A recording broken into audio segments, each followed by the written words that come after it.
PC hits and ടോപ്പിക്സിലേക്ക് ഏവർക്കും ഒരിക്കൽ കൂടി സ്വാഗതം. 10ാം തല പ്രാഥമിക പരീക്ഷയ്ക്ക് തയ്യാറെടുക്കുന്നവരാണോ നിങ്ങൾ? ഈ വീഡിയോ മിസ് ചെയ്യാതെ കാണുക. നിങ്ങൾക്ക് തീർച്ചയായും ഉപകാരപ്പെടുന്ന ഒരു വീഡിയോ ആണിത്. അപ്പം നമുക്ക് ക്വസ്റ്റ്യനിലോട്ട് പോകാം. ആദ്യത്തെ ക്വസ്റ്റ്യനിലോട്ട് പോകാം. കേരള സ്റ്റേറ്റ് സ്പോർട്സ് കൗൺസിലിൻ്റെ ഇപ്പോഴത്തെ പ്രസിഡന്റ് ആരാണ്? ഞാൻ ഓപ്ഷൻസ് വായിക്കുന്നില്ല, ഉത്തരം പറഞ്ഞു പോവുകയാണ്. ആരാണ്? ശ്രീ യു ഷറഫ് അലിയാണ് കേരള സ്റ്റേറ്റ് സ്പോർട്സ് കൗൺസിലിൻ്റെ ഇപ്പോഴത്തെ പ്രസിഡന്റ്.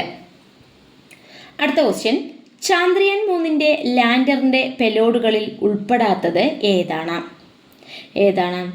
ഓപ്ഷൻ ബി ആണ്, ഷേപ്പ് SHAPE ആണ്. മൂന്നാമത്തെ ക്വസ്റ്റ്യൻ നോക്കാം. 2021 എഴുത്തച്ഛൻ പുരസ്കാരം ലഭിച്ചത് ആർക്കാണ്? ഉത്തരം പി വത്സലയ്ക്കാണ്. എഴുത്തച്ഛൻ പുരസ്കാരം 2021 എഴുത്തച്ഛൻ പുരസ്കാരം ലഭിച്ചത് ആർക്കാണ്? പി വത്സലയ്ക്കാണ്. നമുക്ക് എഴുത്തച്ഛൻ പുരസ്കാരത്തെക്കുറിച്ച് കുറച്ചുകൂടി ഡീറ്റെയിൽഡ് ആയിട്ട് നോക്കാം. അതാണ് ഇവിടെ തന്നിരിക്കുന്നത് അഡീഷണൽ ഫാക്ട്സ് എന്ന് പറഞ്ഞിട്ട്. നമുക്ക് നോക്കാം. സംസ്ഥാന സർക്കാർ നൽകുന്ന പരമോന്നത സാഹിത്യ പുരസ്കാരമാണ് എഴുത്തച്ഛൻ പുരസ്കാരം. അപ്പോൾ ആര് കൊടുക്കുന്നതാണ്? സംസ്ഥാന സർക്കാർ കൊടുക്കുന്ന ഒരു പരമോന്നത സാഹിത്യ പുരസ്കാരം ഏതാണ്? എഴുത്തച്ഛൻ പുരസ്കാരമാണ്. അടുത്തത്, എഴുത്തച്ഛൻ പുരസ്കാരം ഏർപ്പെടുത്തിയ വർഷം നമുക്ക് ഓർത്തു വെക്കാം. 1993 ഈ എഴുത്തച്ഛൻ പുരസ്കാരം ഏർപ്പെടുത്തിയത്. അടുത്തത്, എഴുത്തച്ഛൻ പുരസ്കാരം ലഭിച്ച ആദ്യ സാഹിത്യകാരൻ ആരാണ്? ശൂരനാട് കുഞ്ഞൻപിള്ളയാണ്. അത് വനിതയായെങ്കിൽ ബാലാമണിയമ്മയാണ് ആദ്യ വനിത. എഴുത്തച്ഛൻ പുരസ്കാരം ലഭിച്ച ആദ്യ വനിത ആരാണ്? ബാലാമണിയമ്മ. പക്ഷെ ആർക്കാണ് ഫസ്റ്റ് കിട്ടിയത് ചോദിച്ചു കഴിഞ്ഞാൽ ശൂരനാട് കുഞ്ഞൻപിള്ളയ്ക്കാണ്. 1995 ബാലാമണിയമ്മയ്ക്ക് കിട്ടിയത്. അടുത്തത്, എഴുത്തച്ഛൻ പുരസ്കാരത്തിൻ്റെ സമ്മാനത്തുക എത്ര രൂപയാണ്? 5 ലക്ഷം രൂപയാണ്. അപ്പോൾ 2023 എഴുത്തച്ഛൻ പുരസ്കാര ജേതാവ് ആരാണ്? Doctor SK Vasanthan. നമ്മൾ നേരത്തെ പറഞ്ഞു 2021 പി വത്സലയാണ്. അപ്പോൾ 2023 ആരാണ് ചോദിച്ചു കഴിഞ്ഞാൽ ഡോക്ടർ SK വസന്തനാണ്. 22 ആരാണ്? സേതുമാധവനാണ്. 21 പി വത്സല നേരത്തെ പറഞ്ഞു. 20 പോൾ സക്കറിയ. അപ്പോൾ 20, 21, 22, 23 വരെ നമുക്ക് അറിയാം എഴുത്തച്ഛൻ പുരസ്കാരം ലഭിച്ച വ്യക്തികളെ കുറിച്ച് അറിയാം.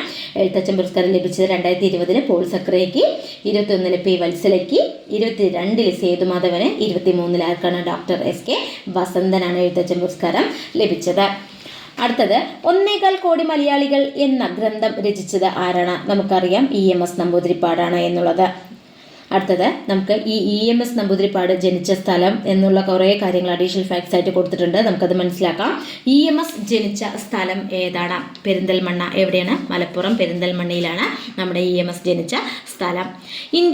കേരളത്തിലെ ആദ്യ കമ്മ്യൂണിസ്റ്റ് മുഖ്യമന്ത്രി ആരാണ്? EMS ആണ്. EMS നമ്പൂതിരിപ്പാട് ആദ്യമായി തിരഞ്ഞെടുക്കപ്പെട്ട നിയമസഭാ മണ്ഡലം ഏതാണ്? നീലേശ്വരത്താണ്. ആദ്യമായി തിരഞ്ഞെടുക്കപ്പെട്ട നിയമസഭാ മണ്ഡലം നീലേശ്വരമാണ്. EMSന്റെ നേതൃത്വത്തിൽ ആരംഭിച്ച പത്രമാണ് പ്രഭാത. ഇന്ത്യൻ തപാൽ സ്റ്റാമ്പിൽ പ്രത്യക്ഷപ്പെട്ട ആദ്യ കേരള മുഖ്യമന്ത്രി ആരാണ്? EMS ആണ്. EMS ഗവൺമെന്റിന്റെ കാലത്തെ പരിഷ്കാരമായിരുന്നു കാർഷിക ബന്ധ ബിൽ. EMSന്റെ ആത്മകഥ ഏതാണ്? ആത്മകഥ തന്നെയാണ് EMSന്റെ ആത്മകഥ. EMSന്റെ പുസ്തകങ്ങൾ നമുക്ക് നോക്കാം. കേരളം, ഇന്നലെ, ഇന്ന്, നാളെ, നെഹ്റു നോക്കുകയാണെന്നുണ്ടെങ്കിൽ എഡിയോളജി ആൻഡ് പ്രാക്ടീസ്. ഇത്രയും എന്താണ് EMSന്റെ പുസ്തകങ്ങളാണ്. അടുത്തത്, കേരളം മലയാളികളുടെ മാതൃഭൂമി, ബെർലിൻ ഡയറി. അതുപോലെ A short history of peasant movement in Kerala. അതുപോലെ തന്നെ വേദങ്ങളുടെ നാട്, കാറൽ മാർക്സ് പുതുയുഗത്തിന്റെ വഴികാട്ടി തുടങ്ങിയവയ്ക്ക് എന്താണ്? EMSന്റെ പുസ്തകങ്ങളിൽ പെടുന്നതാണ്. അടുത്തത് നമുക്ക് നോക്കാം. അടുത്ത ക്വസ്റ്റ്യനിലോട്ട് പോകാം. അപ്പോൾ മെയിനായിട്ട് EMSന്റെ പഠിക്കേണ്ടത് 1.25 കോടി മലയാളികൾ എന്ന ഗ്രന്ഥം രചിച്ചത് ആരാണ്? നമ്മുടെ EMS ആണ്. അദ്ദേഹം ജനിച്ച സ്ഥലം എവിടെയാണ്? പെരിന്തൽമണ്ണ, മലപ്പുറത്താണ്. അതുപോലെ തന്നെ ആദ്യ കമ്മ്യൂണിസ്റ്റ് മുഖ്യമന്ത്രി, ഇന്ത്യയിലെ അല്ലെങ്കിൽ കേരളത്തിലെ ആദ്യ കമ്മ്യൂണിസ്റ്റ് മുഖ്യമന്ത്രി നമ്മുടെ എവിടെയാണ്? EMS ആണ്. EMS നമ്പൂതിരിപ്പാട് ആദ്യമായി തിരഞ്ഞെടുക്കപ്പെട്ട നിയമസഭാ മണ്ഡലം നീലേശ്വരമാണ്. EMSന്റെ നേതൃത്വത്തിൽ ആരംഭിച്ച പത്രം ഓർത്തു വെക്കുക പ്രഭാതമാണ്. ഇത്രയും കാര്യങ്ങൾ പഠിച്ചു വെക്കുക. EMSനെ കുറിച്ച് ചോദിച്ചു കഴിഞ്ഞാൽ പഠിച്ചിരിക്കുക. പഠിച്ചിരിക്കേണ്ട കാര്യങ്ങളാണിത്. അടുത്തത് 22 അഞ്ചാമത്തെ ക്വസ്റ്റ്യൻ 2022 എഴുത്തച്ഛൻ പുരസ്കാരം ലഭിച്ച സേതുവിന്റെ കൃതികളിൽ പെടാത്തത് ഏതാണ്? നമ്മ നേരത്തെ പറഞ്ഞു അല്ലെ, എഴുത്തച്ഛൻ പുരസ്കാരം ലഭിച്ചത് 2020 മുതൽ 23 വരെ നമ്മൾ ഓരോരുത്തരുടെ പേര് പറഞ്ഞു. 20 പോൾ സക്രിയ, 21 പി വത്സലയാണ്, 22 സേതുമാധവനാണ്, 23 ഡോക്ടർ SK വസന്തനാണെന്ന് പറഞ്ഞു. അപ്പൊ 22 എഴുത്തച്ഛൻ പുരസ്കാരം ലഭിച്ച സേതുമാധവന്റെ കൃതികളിൽ പെടാത്തത് ഏതാണ് എന്നുള്ളതാണ്. ഏതാണ്? നിഴലുറങ്ങുന്ന വഴികളാണ് അദ്ദേഹത്തിന്റെ കൃതികളിൽ പെടാത്തത്. സേതുമാധവന്റെ കൃതികളിൽ പെടാത്തത് ഏതാണ്? നിഴലുറങ്ങുന്ന വഴികളാണ്. അപ്പൊ അതിനെ കുറിച്ചിട്ട് കുറച്ച് അഡീഷണൽ ഫാക്ട്സ് ഉണ്ട്, നമുക്കത് പഠിച്ചു നോക്കാം. നിഴലുറങ്ങുന്ന വഴികൾ എന്ന കൃതി രചിച്ചത് അപ്പൊ ആരാണ്? പി വത്സലയാണ്. ആരാണ്? പി വത്സലയാണ് നിഴലുറങ്ങുന്ന വഴികൾ എന്ന കൃതി രചിച്ചത്. അടുത്തത് തിരുനെല്ലിയുടെ കഥാകാരി എന്നറിയപ്പെടുന്നതും ആരാണ്? പി വത്സലയാണ്. തിരുനെല്ലിയുടെ കഥാകാരി എന്നറിയപ്പെടുന്നത് പി വത്സലയാണ്. ഇനി പി വത്സലയുടെ പ്രധാന കൃതികൾ എന്തൊക്കെയാണെന്ന് നമുക്ക് നോക്കാം. നെല്ല്, അതുപോലെ അരക്കില്ലം, ചാവേറ്, വിലാപം, ആദിജലം, അതുപോലെ തന്നെ വേനൽ, കനൽ, ആഗ്നേയം, കഥായനം, അരുന്ധതി കരയുന്നില്ല. ഇത്രയും പ്രധാന കൃതികളാണ്. ഓർത്ത് വെക്കുക പി വത്സലയുടെ പ്രധാന കൃതികൾ ഏതൊക്കെയാണ്? എന്താണ്? നെല്ല്, അരക്കില്ലം, ചാവേർ, അതുപോലെ വിലാപം, ആദിജലം, വേനൽ, കനൽ, ആഗ്നേയം, കഥായനം, അരുന്ധതി കരയുന്നില്ല. ഇത്രയും പ്രധാന കൃതികളാണ് പി വത്സലയുടെയാണ്. അതുപോലെ തന്നെ നിഴലുറങ്ങുന്ന വഴികൾ എന്ന കൃതി രചിച്ചതും ആരാണ്? നമ്മുടെ പി വത്സലയാണ്. ഇത്രയും കാര്യങ്ങൾ ഓർത്ത് വെക്കുക, ഇമ്പോർട്ടൻ്റ് ആണ്. അടുത്ത് നമ്മൾ പറഞ്ഞു അല്ലേ, 2023 നമ്മുടെ എഴുത്തച്ഛൻ പുരസ്കാരമാർക്ക് ലഭിച്ചത് ഡോക്ടർ SK വസന്തനാണ്. അദ്ദേഹത്തിന്റെ പ്രധാന കൃതികൾ ഏതൊക്കെയാണെന്ന് നോക്കാം. കേരള സാംസ്കാരിക ചരിത്ര നിഘണ്ടു, നമ്മൾ നടന്ന വഴികൾ, പടിഞ്ഞാറൻ കാവ്യമീമാംസ, അതുപോലെ തന്നെ സാഹിത്യ സംവാദങ്ങൾ, എൻ്റെ ഗ്രാമം എൻ്റെ ജനത. ഇത്രയും ആദ്യമാണ് ഡോക്ടർ SK വസന്തൻ തന്നെയാണ്. ഓർത്ത് വെക്കുക പ്രധാന കൃതികൾ. കേരള സംസ്കാര ചരിത്ര നിഘണ്ടു, നമ്മൾ നടന്ന വഴികൾ, പടിഞ്ഞാറൻ കാവ്യമീമാംസ, സാഹിത്യ സംവാദങ്ങൾ, എൻ്റെ ഗ്രാമം എൻ്റെ ജനത. ഇത്രയും ആദ്യമാണ് ഡോക്ടർ SK വസന്തന്റെ പ്രധാന കൃതികളാണെന്ന് ഓർത്ത് വെക്കുക. നമുക്ക് അടുത്ത ക്വസ്റ്റ്യനിലോട്ട് പോകാം. ഇന്ത്യൻ ദേശീയ ബഹിരാകാശ ദിനമായി ആചരിക്കാൻ തീരുമാനിച്ച ദിവസം ഏതാണ്? ഇമ്പോർട്ടൻ്റ് ആയിട്ടുള്ള ഒരു ക്വസ്റ്റ്യൻ ആണ്, നോട്ട് ചെയ്ത് വെക്കുക. ഇന്ത്യ ദേശീയ ബഹിരാകാശ ദിനമായിട്ട് ആചരിക്കാൻ തീരുമാനിച്ച ദിവസം ഓഗസ്റ്റ് 23. മറക്കരുത്, ദേശീയ ബഹിരാകാശ ദിനമായി ആചരിക്കാൻ തീരുമാനിച്ച ദിവസം ഏതാണ്? ഓഗസ്റ്റ് 23. അടുത്ത ക്വസ്റ്റ്യൻ, വൈക്കം സത്യാഗ്രഹത്തിന് നേതൃത്വം നൽകിയത് ആരാണ്? TK മാധവനാണ്. വൈക്കം സത്യാഗ്രഹത്തിന് നേതൃത്വം നൽകിയത് ആരാണ്? TK മാധവനാണ്. നിങ്ങൾ ഈ വീഡിയോ കാണുമ്പോൾ തന്നെ അറിയാം നിങ്ങൾക്ക് ചോദ്യത്തിൻ്റെ ഉറവിടം എവിടെ നിന്നുള്ളതാണ്. SCERT സ്റ്റാൻഡേർഡ് 10 ഇവിടെ നിന്നൊക്കെ തിരഞ്ഞെടുത്തിട്ടുള്ള ഇമ്പോർട്ടൻ്റ് ആയിട്ടുള്ള ഒരു റാങ്ക് ഫയലിൽ നിന്നും എടുത്തിട്ടുള്ള വീഡിയോ ആണ്. അപ്പോൾ നിങ്ങളിത് മിസ് ചെയ്ത് കാണുക, ഫുള്ളായിരുന്നു സ്കിപ്പ് ചെയ്യാതിരുന്ന് കാണുക. മാത്രമല്ല എൻ്റെ ചാനൽ ഇഷ്ടമാവുകയാണെങ്കിൽ നിങ്ങൾ എന്ത് ചെയ്യുക, അത് ലൈക്ക് ചെയ്യാനും ഷെയർ ചെയ്യാനും കമൻറ്റ് ചെയ്യാനും അതുപോലെ തന്നെ സബ്സ്ക്രൈബ് ചെയ്യാനൊന്നും മറക്കരുത്. അടുത്ത ക്വസ്റ്റ്യനിലോട്ട് നമുക്ക് പോകാം. കേരളത്തെ ഭ്രാന്താലയം എന്ന് വിളിച്ച സാമൂഹ്യ പരിഷ്കർത്താവ് ആരാണ്? സ്വാമി വിവേകാനന്ദനാണ് കേരളത്തെ ഭ്രാന്താലയം എന്ന് വിളിച്ച സാമൂഹ്യ പരിഷ്കർത്താവ്. അടുത്തത്, തിരുവിതാംകൂറിലെ രാജവാഴ്ചയുടെ അഴിമതികളെയും അനീതികളെയും വെളിച്ചത്ത് കൊണ്ടുവന്ന സ്വദേശാഭിമാനി പത്രത്തിന്റെ സ്ഥാപകൻ ആരാണ്? ഇമ്പോർട്ടൻ്റ് ആണ് ഈ ക്വസ്റ്റ്യൻ. തിരുവിതാംകൂറിലെ രാജവാഴ്ചയുടെയും അഴിമതികളെയും അനീതികളെയും വെളിച്ചത്ത് കൊണ്ടുവന്ന സ്വദേശാഭിമാനി പത്രത്തിന്റെ സ്ഥാപകൻ ആരാണ്? വക്കം അബ്ദുൽ ഖാദർ മൗലവി. ആരാണ്? സ്വദേശാഭിമാനി പത്രത്തിന്റെ സ്ഥാപകൻ ആരാണ്? വക്കം അബ്ദുൽ ഖാദർ മൗലവിയാണ്. അടുത്ത ക്വസ്റ്റ്യനിലോട്ട് പോകാം. കേരളത്തിലെ ആദ്യകാല സാമൂഹ്യ പരിഷ്കർത്താക്കളിൽ ഒരാളായിരുന്നു വൈകുണ്ഠസ്വാമികളുടെ പ്രവർത്തനങ്ങളിൽ ഉൾപ്പെടാത്തത് ഏതെല്ലാം എന്നുള്ളതാണ്.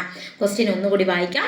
കേരളത്തിലെ ആദ്യകാല സാമൂഹ്യ പരിഷ്കർത്താക്കളിൽ ഒരാളായിരുന്ന വൈകുണ്ഠസ്വാമികളുടെ പ്രവർത്തനങ്ങളിൽ ഉൾപ്പെടാത്തത് ഏതെല്ലാം എന്നാണ്.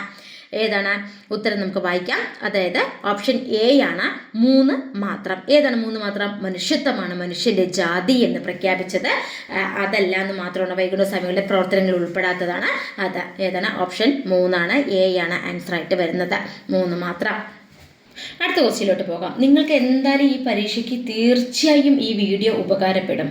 ഉപദ്വീപീയ നദികളിൽ വെച്ച് ഏറ്റവും നീളം കൂടിയ നദി ഏതാണ് എന്നുള്ളതാണ് അടുത്ത ക്വസ്റ്റ്യൻ. ഏതാണ്? ഗോദാവരിയാണ്.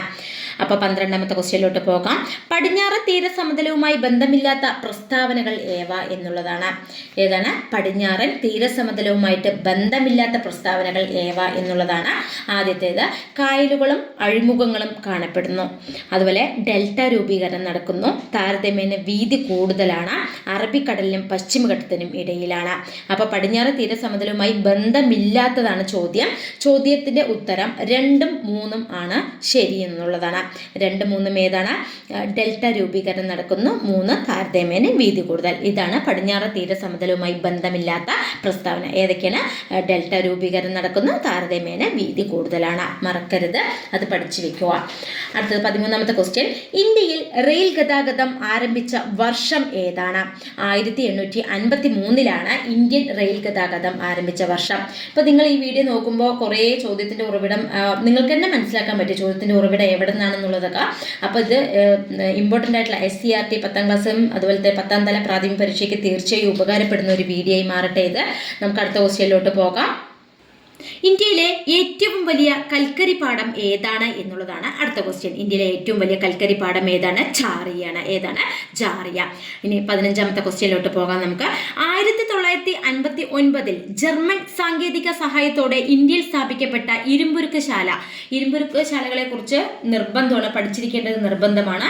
അപ്പോൾ ആരുടെ സഹായത്തോടു കൂടിയിട്ടാണ് ഇങ്ങനെ നിർമ്മിച്ചെന്നുള്ളത് എല്ലാം ഓർത്ത് വെച്ച് പഠിക്കുക. 1959 ജർമ്മൻ സാങ്കേതിക സഹായത്തോടെ ഇന്ത്യയിൽ സ്ഥാപിക്കപ്പെട്ട ഇരുമ്പുരുക്ക് ശാല ഏതാണ്? ഹിന്ദുസ്ഥാൻ സ്റ്റീൽ ലിമിറ്റഡ് റൂർക്കേലയാണ്. ഓപ്ഷൻ ബി ആണ് ഹിന്ദുസ്ഥാൻ സ്റ്റീൽ ലിമിറ്റഡ് റൂർക്കേല. അപ്പോൾ ജർമ്മനിയുടെ സഹായത്തോടെ അല്ലെ ജർമ്മൻ സാങ്കേതിക സഹായത്തോടെ ഇന്ത്യയിൽ സ്ഥാപിക്കപ്പെട്ട ഇരുമ്പുരുക്ക് ശാല ഏതാണ്? നമ്മുടെ ഹിന്ദുസ്ഥാൻ സ്റ്റീൽ ലിമിറ്റഡ് റൂർക്കേല ഓർത്ത് വെക്കുക. അടുത്തത് 16ാമത്തെ, ചിലപ്പോൾ ചേരുംപടി ചേർക്കാനൊക്കെ ഇങ്ങനെയുള്ള ക്വസ്റ്റ്യൻസ് ഇമ്പോർട്ടൻ്റ് ആണ്. അടുത്തത്, കരിമ്പ് ഉൽപ്പാദനത്തിൽ 1ാം സ്ഥാനത്തുള്ള ഇന്ത്യൻ സംസ്ഥാനം ഏതാണ്? കരിമ്പ് ഉൽപ്പാദനത്തിൽ 1ാം സ്ഥാനത്ത് നിൽക്കുന്ന സംസ്ഥാനം ഏതാണ്? ഉത്തർപ്രദേശാണ്, UP ആണ്.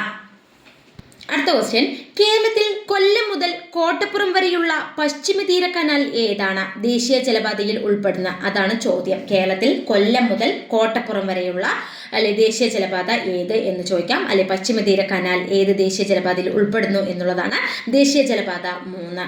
അപ്പോൾ ദേശീയ ജലപാതകളെ കുറിച്ചും ഇമ്പോർട്ടൻ്റ് ആയിട്ട് നമുക്ക് പ്രതീക്ഷിക്കാവുന്ന ക്വസ്റ്റ്യൻ ആണ്. ദേശീയ ജലപാത 3 ആണ്, കൊല്ലം ടു കോട്ടപ്പുറം. അടുത്തത്, ഇന്ത്യയുമായി വടക്ക് പടിഞ്ഞാറ് അതിർത്തി പങ്കിടുന്ന രാജ്യം ഏതാണ് എന്നുള്ളതാണ്. ഇന്ത്യയുമായി വടക്ക് പടിഞ്ഞാറ് അതിർത്തി പങ്കിടുന്ന രാജ്യം ഏതാണ് എന്നുള്ളതാണ് അടുത്ത ക്വസ്റ്റ്യൻ. ഏതാണ്? അഫ്ഗാനിസ്ഥാനാണ്. ഓപ്ഷൻസ് ഒക്കെ നിങ്ങൾ തന്നെ വായിക്കുക. അപ്പോൾ ഉത്തരം മാത്രം ഞാൻ വായിച്ചു പോവുകയാണ്. അഫ്ഗാനിസ്ഥാൻ. ഇന്ത്യയുമായിട്ട് വടക്ക് പടിഞ്ഞാറൻ അതിർത്തി പങ്കിടുന്ന രാജ്യം ഏതാണ്? അഫ്ഗാനിസ്ഥാനാണ്. അപ്പം നമുക്ക് ഇതിനെ കുറിച്ചിട്ട് ചില ഇമ്പോർട്ടൻ്റ് ആയിട്ടുള്ള കാര്യങ്ങൾ വരുമ്പോൾ അവർ എന്ത് ചെയ്യുന്നു? അഡീഷണൽ ഫാക്ട്സ് ആയിട്ട് കുറച്ച് കാര്യങ്ങൾ നമുക്ക് തരുന്നുണ്ട്. അപ്പോൾ അതെന്താണെന്നും കൂടി ഒന്ന് നമുക്ക് നോക്കാം. ഇന്ത്യയുമായിട്ട് വടക്ക് കിഴക്ക് അതിർത്തി അല്ലെങ്കിൽ വടക്ക് അതിർത്തി പങ്കിടുന്ന രാജ്യം ഏതൊക്കെയാണ്? ഇമ്പോർട്ടൻ്റ് ആണത്. ഇന്ത്യയുമായിട്ട് നമ്മൾ പറഞ്ഞു വടക്ക് പടിഞ്ഞാറ് അതിർത്തി പങ്കിടുന്ന രാജ്യമാണ് അഫ്ഗാനിസ്ഥാൻ. ഇന്ത്യയുമായിട്ട് വടക്ക് കിഴക്ക് അതിർത്തി പങ്കിടുന്ന രാജ്യങ്ങൾ ഏതൊക്കെയാണ്? നേപ്പാൾ, ചൈന, ഭൂട്ടാൻ. അത് പഠിച്ചു വെക്കാം. നേപ്പാൾ, ചൈന, ഭൂട്ടാനാണ് വടക്ക് കിഴക്കെങ്കിൽ. വടക്ക് പടിഞ്ഞാറ് അഫ്ഗാനിസ്ഥാനാണ്. അടുത്തത്, ഇന്ത്യയുമായി കിഴക്ക് അതിർത്തി പങ്കിടുന്ന രാജ്യങ്ങൾ ഏതാണ്? അത് ബംഗ്ലാദേശും മ്യാൻമറാണ്. കിഴക്ക് മാത്രം, ഇന്ത്യയുമായി കിഴക്ക് അതിർത്തി പങ്കിടുന്ന രാജ്യങ്ങൾ ഏതൊക്കെയാണ്? ബംഗ്ലാദേശ്, മ്യാൻമറാണ്. ഇന്ത്യയുമായിട്ട് വടക്ക് പടിഞ്ഞാറൻ അതിർത്തി പങ്കിടുന്ന രാജ്യങ്ങൾ ഏതൊക്കെയാണ്? പാകിസ്ഥാനും അഫ്ഗാനിസ്ഥാനും. 2 രാജ്യങ്ങളാണ്, പാകിസ്ഥാൻ, അഫ്ഗാനിസ്ഥാൻ. വടക്ക് കിഴക്കും ഉണ്ട്, അതുപോലെ വടക്ക് പടിഞ്ഞാറും ഉണ്ട്, അതുപോലെ തന്നെ കിഴക്ക് മാത്രമായിട്ടുണ്ട്. ഇന്ത്യയുമായിട്ട് കിഴക്ക് അതിർത്തി പങ്കിടുന്ന രാജ്യങ്ങളാണ് ബംഗ്ലാദേശും മ്യാൻമറും. ഇന്ത്യയുമായിട്ട് വടക്ക് പടിഞ്ഞാറ് അതിർത്തി പങ്കിടുന്ന രാജ്യങ്ങളാണ് പാകിസ്ഥാനും അഫ്ഗാനിസ്ഥാനും. അതുപോലെ ഇന്ത്യയുമായിട്ട് വടക്ക് കിഴക്ക് അതിർത്തി പങ്കിടുന്ന രാജ്യങ്ങളാണ് നേപ്പാൾ, ചൈന, ഭൂട്ടാൻ. മറക്കരുത്. അടുത്തത്, ഇന്ത്യയുമായിട്ട് തെക്ക് അതിർത്തി പങ്കിടുന്ന രാജ്യങ്ങളാണ് ശ്രീലങ്ക, മാലിദ്വീപ്. ഏതൊക്കെയാണ്? തെക്കും കിഴക്കും. കിഴക്ക് ബംഗ്ലാദേശും മ്യാൻമർ. ഇന്ത്യയുമായിട്ട് തെക്ക് അതിർത്തി പങ്കിടുന്ന രാജ്യമാണ് ശ്രീലങ്ക, മാലിദ്വീപ്. ഇമ്പോർട്ടൻ്റ് ആണ്, അത് നോട്ട് ചെയ്ത് വെക്കുക. അടുത്ത ക്വസ്റ്റ്യൻ 19ാമത്തെ ക്വസ്റ്റ്യൻ ആണ്. അപ്പോൾ അഡീഷണൽ ഫാക്ട്സ് ഒക്കെ ഇമ്പോർട്ടൻ്റ് ആണ്, അതൊക്കെ പഠിച്ചു വെക്കുക. നമുക്ക് യങ് ഇന്ത്യ പത്രത്തിൻ്റെ സ്ഥാപകൻ ആരാണ് എന്നുള്ളതാണ് അടുത്ത ക്വസ്റ്റ്യൻ. യങ് ഇന്ത്യ പത്രത്തിൻ്റെ സ്ഥാപകൻ ആരാണ് എന്നുള്ളതാണ്. ആരാണ്? മഹാത്മാഗാന്ധിജിയാണ്. യങ് ഇന്ത്യ പത്രത്തിൻ്റെ സ്ഥാപകൻ ആരാണ്? മഹാത്മാഗാന്ധിജിയാണ്. ഞാൻ വീണ്ടും പറയുന്നത് നിങ്ങൾക്ക് ഓർത്ത് വെക്കാൻ വേണ്ടിയിട്ടുള്ള സൗകര്യത്തിന് വേണ്ടിയിട്ടാണ്. യങ് ഇന്ത്യ പത്രത്തിൻ്റെ സ്ഥാപകൻ ആരാണ്? മഹാത്മാഗാന്ധിജി. നമുക്ക് 20ാമത്തെ ക്വസ്റ്റ്യനിലോട്ട് പോകാം. അപ്പോൾ നിങ്ങൾക്ക് എൻ്റെ ചാനൽ ഇഷ്ടമാകുകയാണെങ്കിൽ ലൈക്ക് ചെയ്യാനും ഷെയർ ചെയ്യാനും കമൻറ്റ് ചെയ്യാനും സബ്സ്ക്രൈബ് ചെയ്യാനും അതൊന്നും മറക്കരുത്. നമുക്ക് 20ാമത്തെ ക്വസ്റ്റ്യനിലോട്ട് പോയല്ലോ. പാരമ്പര്യേതര ഊർജ്ജ സ്രോതസ്സിന്റെ സവിശേഷത അല്ലാത്തത് ഏതാണ്? സവിശേഷതയല്ല ചോദിക്കണം, അതല്ലാത്തത് ഏതാണ് എന്നുള്ളതാണ്. എന്താണ്? ശുഷ്കമായി കൊണ്ടിരിക്കുന്നു. പാരമ്പര്യേതര ഊർജ്ജ സ്രോതസ്സിന്റെ സവിശേഷത അല്ലാത്തത് ഏതാണ്? ശുഷ്കമായി കൊണ്ടിരിക്കുന്നു എന്നുള്ളതാണ്. അടുത്തത് 21ാമത്തെ, ഇന്ത്യൻ ഭരണഘടനയിൽ 6 മുതൽ 14 വയസ്സ് വരെയുള്ള കുട്ടികൾക്ക് സൗജന്യവും നിർബന്ധിതവുമായ വിദ്യാഭ്യാസം മൗലികാവകാശമാണ്. ഭരണഘടനയുടെ ഏത് അനുച്ഛേദമാണ് ഈ വിദ്യാഭ്യാസ അവകാശം ഉൾപ്പെടുത്തിയിട്ടുള്ളത് എന്നുള്ളതാണ്. അത് ഏതാണ്? അനുച്ഛേദം 21A ആണ്. 6 മുതൽ 14 വയസ്സ് വരെയുള്ള കുട്ടികൾക്ക് സൗജന്യവും നിർബന്ധിതവുമായിട്ടുള്ള വിദ്യാഭ്യാസം മൗലിക അവകാശമാണ്. ഭരണഘടനയുടെ ഏത് അനുച്ഛേദമാണ് ഈ വിദ്യാഭ്യാസ അവകാശം ഉൾപ്പെടുത്തിയിട്ടുള്ളത്? അനുച്ഛേദം 21A. ഇമ്പോർട്ടൻ്റ് ആണ്, അതും പഠിച്ചു വെക്കുക. അടുത്ത ക്വസ്റ്റ്യൻ, ഇന്ത്യൻ ഭരണഘടനയിൽ മൗലിക കർത്തവ്യങ്ങളെ കുറിച്ച് പ്രതിപാദിക്കുന്നത് ഏത് ഭാഗത്താണ്? നമുക്കറിയാം, ഇമ്പോർട്ടൻ്റ് ആണ്. മൗലിക കർത്തവ്യങ്ങളും മൗലിക അവകാശങ്ങളൊക്കെ ഇമ്പോർട്ടൻ്റ് ആണ്. മൗലിക കർത്തവ്യങ്ങളെ കുറിച്ച് പ്രതിപാദിക്കുന്ന അത് ഏത് ഭാഗത്താണ് എന്ന് ചോദിച്ചു കഴിഞ്ഞാൽ ഭാഗം 4A ഭാഗം 4A മറക്കരുത്. മൗലിക കർത്തവ്യങ്ങൾ ഭാഗം 4A. അടുത്തത്, ദേശീയ ഗാനം ആയ ജനഗണമന രചിച്ചത് ആരാണ്? നമുക്ക് എല്ലാവർക്കും അറിയാം, അത് രവീന്ദ്രനാഥ ടാഗോറാണ്.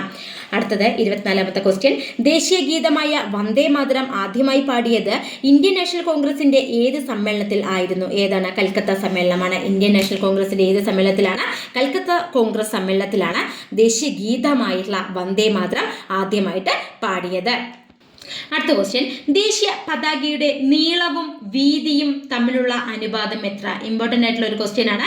അതേതാണ്? 3:2 ആണ്. ദേശീയ പതാക അതുപോലെ ദേശീയ ചിഹ്നം ഇങ്ങനെയുള്ള കാര്യങ്ങളൊക്കെ ഇമ്പോർട്ടൻ്റ് ആയിട്ടുള്ള ഇതാണ്. ദേശീയ പതാകയുടെ നീളവും വീതിയും തമ്മിലുള്ള അനുപാതം എത്രയാണ്? 3:2 ആണ്. അത് ഇമ്പോർട്ടൻ്റ് ആണ്, അത് നോക്കാം. അടുത്തത് 26ാമത്തെ, ദേശീയ മനുഷ്യാവകാശ കമ്മീഷൻ നിലവിൽ വന്നത് ഏത് വർഷത്തിലാണ്? ദേശീയ മനുഷ്യാവകാശ കമ്മീഷൻ നിലവിൽ വന്നത് 1993 ഒക്ടോബർ 12-നാണ്. ദേശീയ മനുഷ്യാവകാശ കമ്മീഷൻ നിലവിൽ വന്ന വർഷം ഓർത്തു വെക്കുക, 1993 ഒക്ടോബർ 12. അടുത്തത്, ഇന്ത്യയിൽ വിവരാവകാശ നിയമം നിലവിൽ വന്നത് ഏത് വർഷത്തിലാണ്? ഇന്ത്യയിൽ വിവരാവകാശ നിയമം നിലവിൽ വന്നത് ഏത് വർഷത്താണ്? ഒക്ടോബർ 12, 2005 വിവരാവകാശ നിയമവും അതുപോലെ തന്നെ ദേശീയ മനുഷ്യാവകാശ രണ്ടും, അതായത് ദേശീയ മനുഷ്യാവകാശ കമ്മീഷനും അതുപോലെ തന്നെ ഇന്ത്യയിൽ വിവരാവകാശ നിയമം നിലവിൽ വന്ന വർഷവും ഓർത്തു വെക്കുക. വിവരാവകാശ നിയമം നിലവിൽ വന്നത് 2005 ഒക്ടോബർ 12 എന്നാൽ ദേശീയ മനുഷ്യാവകാശ കമ്മീഷൻ നിലവിൽ വന്നത് 1993 ഒക്ടോബർ 12 ഓർത്തു വെക്കേണ്ട കാര്യങ്ങളാണ് അതൊക്കെ. അടുത്ത ക്വസ്റ്റ്യൻ, ഇന്ത്യൻ ഭരണഘടനയിൽ ജീവിക്കുന്നതിനും വ്യക്തി സ്വാതന്ത്ര്യത്തിനുമുള്ള അവകാശത്തെ പറ്റി പ്രതിപാദിക്കുന്ന അനുച്ഛേദം ഏതാണ്? അനുച്ഛേദം 21. അടുത്തത്, ദേശീയ മുദ്രയുടെ ചുവട്ടിൽ ആലേഖനം ചെയ്തിരിക്കുന്ന സത്യമേവ ജയതേ എന്ന വാക്യം ഏത് ലിപിയിലാണ് എഴുതിയിരിക്കുന്നത്? ഏത് ലിപിയിലാണ്? ദേവനാഗരി ലിപിയിലാണ് ദേശീയ മുദ്രയുടെ ചുവട്ടിൽ ആലേഖനം ചെയ്തിരിക്കുന്ന സത്യമേവ ജയതേ എന്ന വാക്യം എഴുതിയിരിക്കുന്നത്. ഏതാണ്? ദേവനാഗരി. ഓർത്തു വെക്കുക, ദേവനാഗരി. അടുത്തത്, താഴെ പറയുന്നവയിൽ ഇന്ത്യയുടെ ദേശീയ മൃഗം ഏതാണ്? നമുക്കറിയാം, കടുവയാണെന്ന്. അടുത്തത്, ഇന്ത്യൻ നാഷണൽ കോൺഗ്രസ് ഗാന്ധിജിയുടെ നേതൃത്വത്തിൽ നടത്തിയ അവസാനത്തെ ബഹുജന സമരം ഏതാണ്? ക്വിറ്റ് ഇന്ത്യ സമരമാണ്. ഇന്ത്യൻ നാഷണൽ കോൺഗ്രസ് ഗാന്ധിജിയുടെ നേതൃത്വത്തിൽ നടത്തിയ അവസാനത്തെ ബഹുജന സമരം ഏതാണ്? ക്വിറ്റ് ഇന്ത്യ സമരമാണ്. അടുത്തത്, ഇന്ത്യൻ സ്വാതന്ത്ര്യ സമര ചരിത്രത്തിലെ ഗോത്ര കലാപങ്ങളിലെ കുറിച്യ കലാപത്തിന് നേതൃത്വം നൽകിയ വ്യക്തി ഏതാണ്? ഇമ്പോർട്ടൻ്റ് ആണ്. കുറിച്യ കലാപത്തെക്കുറിച്ച് എന്തായാലും ഒരു ക്വസ്റ്റ്യൻസ് പ്രതീക്ഷിക്കാം.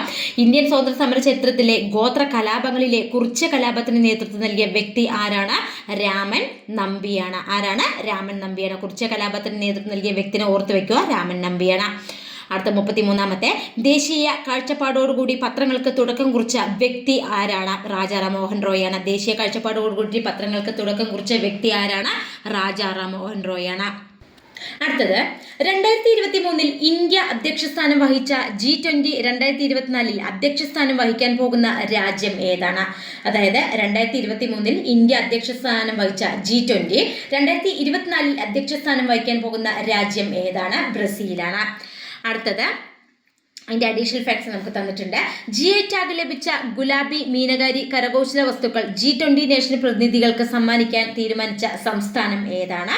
ഉത്തർപ്രദേശാണ്. അതും ഒരു ക്വസ്റ്റ്യൻ ആണ്, അഡീഷണൽ ഫാക്ട്സ് ആയിട്ട് തന്നു മാത്രം. അടുത്തത്, അന്തർദേശീയ സാഹോദര്യത്തിന് ഊന്നൽ നൽകാൻ ലക്ഷ്യമിട്ട് രവീന്ദ്രനാഥ ടാഗോർ സ്ഥാപിച്ച സർവകലാശാല ഏതാണ്? ഏതാണ്? വിശ്വഭാരതിയാണ്. അന്തർദേശീയ സാഹോദര്യത്തിന് ഊന്നൽ നൽകാൻ ലക്ഷ്യമിട്ടിട്ട് രവീന്ദ്രനാഥ ടാഗോർ സ്ഥാപിച്ച സർവകലാശാല ഏതാണ്? വിശ്വഭാരതി. ഇമ്പോർട്ടന്റ് ആണ്. രവീന്ദ്രനാഥ ടാഗോറെ കുറിച്ചും ഒരു ക്വസ്റ്റ്യൻ പ്രതീക്ഷിക്കാം. അത് നോട്ട് ചെയ്ത് വെക്കുക. അടുത്ത 36ാമത്തെ ക്വസ്റ്റ്യനിലോട്ട് പോകാം. ജാലിയൻ വാലാബാഗ് കൂട്ടക്കൊല നടന്ന വർഷം ഏതാണ്? നമുക്ക് എല്ലാവർക്കും അറിയാം ജാലിയൻ വാലാബാഗ് കൂട്ടക്കൊല. പെട്ടെന്ന് ഇത് ഈസി ക്വസ്റ്റ്യൻ ആണ്. 1919 ആണ്. അടുത്തത് ബ്രിട്ടീഷ് കാലഘട്ടത്തിൽ ഇന്ത്യൻ സമ്പദ് വ്യവസ്ഥയിലുണ്ടായ തകർച്ചയെ വെളിപ്പെടുത്തുന്ന ചോർച്ച സിദ്ധാന്തം ആരുടെ സംഭാവനയാണ് എന്നുള്ളതാണ്. ബ്രിട്ടീഷ് കാലഘട്ടത്തിൽ ഇന്ത്യൻ സമ്പദ് വ്യവസ്ഥയിലുണ്ടായ തകർച്ചയെ വെളിപ്പെടുത്തുന്നതാണ് ചോർച്ച സിദ്ധാന്തം. ഇത് ആരുടെ സംഭാവനയാണ്? നമുക്കറിയാം ദാദാഭായ് നവറോജിന്റെ ആണെന്ന്. അടുത്തത് 38ാമത്തെ സാരെ ജഹാംസെ അച്ച ഹിന്ദുസ്ഥാൻ ഹമാര എന്ന ഗാനത്തിന്റെ രചയിതാവ് ആരാണ്? അല്ലാമ മുഹമ്മദ് ഇക്ബാലാണ്. അല്ലാമ മുഹമ്മദ് ഇക്ബാലാണ്. അതിന്റെ അഡീഷണൽ ഫാക്ട്സ് നമുക്ക് തന്നിട്ടുണ്ട്. ഇതിനെ കുറിച്ചിട്ട് പ്രത്യേക മുസ്ലിം രാഷ്ട്രവാദം ആദ്യമായി നടത്തിയത് ആരാണ്? മുഹമ്മദ് ഇക്ബാലാണ്. അപ്പൊ മുഹമ്മദ് ഇക്ബാലിനെ കുറിച്ചിട്ടാണ് ഒന്ന് മുസ്ലിം രാഷ്ട്രവാദം, പ്രത്യേക മുസ്ലിം രാഷ്ട്രവാദം ആദ്യമായി നടത്തിയത് ആരാണ്? മുഹമ്മദ് ഇക്ബാലാണ്. അടുത്തത് പാകിസ്ഥാൻ വാദത്തിന്റെ ഉപജ്ഞാതാവായി അറിയപ്പെടുന്നതും ആരാണ്? മുഹമ്മദ് ഇക്ബാലാണ്. അടുത്തത് സ്വതന്ത്രാനന്തര ഇന്ത്യയുടെ സാമ്പത്തികമായ ആധുനികവൽക്കരണത്തിൽ സുപ്രധാന പങ്കുവഹിച്ച ഏറ്റവും വലിയ വിവിധോദ്ദേശ നദീതട പദ്ധതി ഏതാണ്? ബക്രാനങ്കൽ പദ്ധതിയാണ്. എന്താണ്? സ്വതന്ത്രാനന്തര ഇന്ത്യയുടെ സാമ്പത്തികമായ ആധുനികവൽക്കരണത്തിൽ സുപ്രധാന പങ്കുവഹിച്ച ഏറ്റവും വലിയ വിവിധോദ്ദേശ നദീതട പദ്ധതിയാണ് ബക്രാനങ്കൽ പദ്ധതി. അതിന്റെ അഡീഷണൽ ഫാക്ട്സ് നമുക്ക് നോക്കാം. ഇന്ത്യയിലെ ഉയരം കൂടിയ രണ്ടാമത്തെ അണക്കെട്ടാണ് ഏത്? ബക്രാനങ്കൽ. ഇന്ത്യയിലെ ഉയരം കൂടിയ രണ്ടാമത്തെ അണക്കെട്ട് ഏതാണ്? ബക്രാനങ്കലാണ്. ബക്രാനങ്കൽ ജലപദ്ധതിയുടെ കനാൽ വ്യൂഹത്തിൽ ജലം ലഭ്യമാകുന്നത് ഏതിലൂടെയാണ്? സത്ലജിലൂടെയാണ്.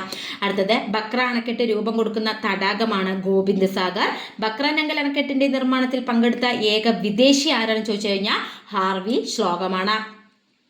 സ്വതന്ത്ര ഇന്ത്യയിലെ ആദ്യത്തെ വിവിധോദ്ദേശ ജലവൈദ്യുത പദ്ധതിയാണ് ദാമോദർ വാലി പദ്ധതി. സ്വതന്ത്ര ഇന്ത്യയിലെ ആദ്യത്തെ വിവിധോദ്ദേശ പദ്ധതി ഏതാണ്? ജലവൈദ്യുത പദ്ധതി ഏതാണ്? ദാമോദർ വാലി പദ്ധതി. ലോകത്തിലെ ഏറ്റവും വലിയ മേസണറി അണക്കെട്ട് ഏതാണ്? നാഗാർജുന സാഗർ ആണ്. നാഗാർജുന സാഗർ അണക്കെട്ട് സ്ഥിതി ചെയ്യുന്ന നദി ഏതാണെന്ന് ചോദിച്ചു കഴിഞ്ഞാൽ കൃഷ്ണ നദിയാണ്. അപ്പൊ ഇവിടെ ബക്രാനങ്കലിൽ തന്നു, അതുപോലെ തന്നെ ദാമോദർ വാലി പദ്ധതി തന്നു, അതുപോലെ തന്നെ നാഗാർജുന സാഗർ. ഈ 3 കാര്യങ്ങളാണ് അഡീഷണൽ ഫാക്ട്സ് ആയിട്ട് തന്നിരിക്കുന്നത്. അടുത്തത് അണക്കെട്ടുകൾ ഇന്ത്യയുടെ വികസനത്തിന്റെ മഹാക്ഷേത്രങ്ങളാണ് എന്ന് പറഞ്ഞത് ആരാണ്? ജവഹർലാൽ നെഹ്റുവാണ്. അണക്കെട്ടുകൾ ഇന്ത്യയുടെ വികസനത്തിന്റെ മഹാക്ഷേത്രങ്ങളാണ് എന്ന് പറഞ്ഞത് ആരാണ്? ജവഹർലാൽ നെഹ്റുവാണ്. അടുത്തത് ഏതൊരു ഇന്ത്യക്കാരനെയും വാറന്റ് ഇല്ലാതെ അറസ്റ്റ് ചെയ്യാമെന്ന ബ്രിട്ടീഷ് കരിനിയമത്തിന്റെ പേരാണ് റൗലറ്റ് ആക്ട്. ഇമ്പോർട്ടന്റ് ആണ്. റൗലറ്റ് ആക്ടിനെ കുറിച്ച് ചോദിക്കാം. ഏതൊരു ഇന്ത്യക്കാരനെയും വാറന്റ് ഇല്ലാതെ അറസ്റ്റ് ചെയ്യാമെന്ന ബ്രിട്ടീഷ് കരിനിയമത്തിന്റെ പേരാണ് റൗലറ്റ് ആക്ട്. അടുത്ത 41ാമത്തെ ക്വസ്റ്റ്യനിലോട്ടാണ് ഇനി നമ്മൾ പോകുന്നത്. കേരളത്തിലെ ഏറ്റവും ഉയരം കൂടിയ കൊടുമുടിയായ ആനമുടി ഏത് ജില്ലയിലാണ് സ്ഥിതി ചെയ്യുന്നത്? നമുക്ക് എല്ലാവർക്കും അറിയാം എവിടെയാണ്? ഇടുക്കിയിലാണ് എന്നുള്ളത്. അടുത്ത 42ാമത്തെ രാജ്യസഭയിലേക്ക് നാമനിർദ്ദേശം ചെയ്യപ്പെട്ട ആദ്യത്തെ മലയാളിയായ വനിതാ കായിക താരം ആരാണ്? PT ഉഷയാണ്. രാജ്യസഭയിലേക്ക് നാമനിർദ്ദേശം ചെയ്യപ്പെട്ട ആദ്യത്തെ മലയാളി വനിതാ കായിക താരമാണ് നമ്മുടെ PT ഉഷ. അടുത്തത് 43ാമത്തെ ക്വസ്റ്റ്യൻ. കൊച്ചി മെട്രോ നിലവിൽ വന്ന വർഷം ഏതാണ്? നമുക്കറിയാം 2017 കൊച്ചി മെട്രോ നിലവിൽ വന്ന വർഷം. അടുത്തത് 44ാമത്തെ. കേരളത്തിലെ നദികളിൽ കിഴക്കോട്ട് ഒഴുകുന്ന നദി ഏതാണ്? നമുക്കറിയാം കേരളത്തിൽ 44 നദികളുണ്ട്. അതിൽ 3 കിഴക്കോട്ട് ഒഴുകുന്നതും ബാക്കി എത്രയാണ്? 41 പടിഞ്ഞാറോട്ട്. അതിലൊരു നദിയാണ് കിഴക്കോട്ട് ഒഴുകുന്ന നദികളിൽ ഒന്നാണ് ഏത്? പാമ്പാർ എന്നുള്ളത്. അടുത്ത 45ാമത്തെ. പൊന്നാനി തുറമുഖം ഏത് നദിയുടെ അഴിമുഖത്ത് സ്ഥിതി ചെയ്യുന്ന മത്സ്യബന്ധന തുറമുഖമാണ്? പൊന്നാനി തുറമുഖം ഏതാണ്? ഭാരതപ്പുഴ. ആ നദിയുടെ അഴിമുഖത്ത് സ്ഥിതി ചെയ്യുന്ന മത്സ്യബന്ധന തുറമുഖമാണ് ഏത്? പൊന്നാനി തുറമുഖം എന്ന് പറയുന്നത്. അടുത്തത് ഭാരതപ്പുഴ അറബിക്കടലുമായി ചേരുന്നത് എവിടെ വെച്ചിട്ടാണ്? പൊന്നാനിയിൽ വെച്ചിട്ടാണ്. ഭാരതപ്പുഴ അറബിക്കടലുമായിട്ട് ചേരുന്നത് എവിടെ വെച്ചിട്ടാണ്? പൊന്നാനിയിൽ വെച്ചിട്ടാണ്. അപ്പോൾ നിങ്ങൾക്ക് ഈ വീഡിയോ ഇഷ്ടമാകുകയാണെങ്കിൽ ലൈക്ക് ചെയ്യാനും ഷെയർ ചെയ്യാനും കമൻറ്റ് ചെയ്യാനും സബ്സ്ക്രൈബ് ചെയ്യാനൊന്നും മറക്കരുത്. അത് മാത്രം ചെയ്താൽ പോരാ, തൊട്ടടുത്ത് കാണുന്ന ബെല്ലൈക്കൺ ബട്ടൺ കൂടി നിങ്ങൾ പ്രസ് ചെയ്യുക. എങ്കിൽ മാത്രമാണ് ഞാനിടുന്ന ഓരോ വീഡിയോകളും നിങ്ങൾക്ക് നോട്ടിഫിക്കേഷനിലൂടെ ലഭ്യമാകുക. താങ്ക്